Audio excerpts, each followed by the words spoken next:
بچه یه دقیقه اینجا رو ببینید. روی واتساپ هم شماره ثابت هست.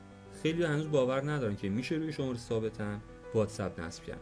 خیلی ساده است. VPN تون اول روشن کنید، وارد برنامه واتساپتون بشید. روی قسمتی که باید شماره موبایل وارد کنید، شماره ثابتتون رو بدون صفر وارد کنید. اینجا قراره که برای شما یه کدی رو ارسال کنه، ولی چون شما شمارهتون ثابته، کدی دریافت شما نمی‌کنید. بعد از گذشت این تایم 1 دقیقه و 30 ثانیه این گزینه دید انتری سیف براتون روشن میشه که روش کلیک میکنید و روی گزینه کالمی ضربه میزنید که باهاتون واتساپ تماس بگیره. منتظر میمونید که واتساپ باهاتون تماس بگیره.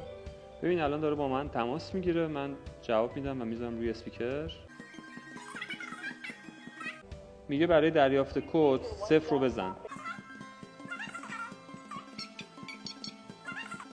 خب اینجا میبینید که بعد از وارد کردن کد ما تایید میشه. اینجا داره از ما میپرسه که آیا بکاپی دارید، براتون برگردونم. ما اینجا اسکیپ میزنیم و منتظر میمونیم که واسمون بالا بیاد.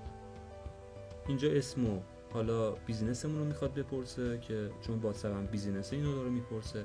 اینجا نکست رو میزنیم و تمام، واسمون بالا میاد با یه شماره تلفن ثابت.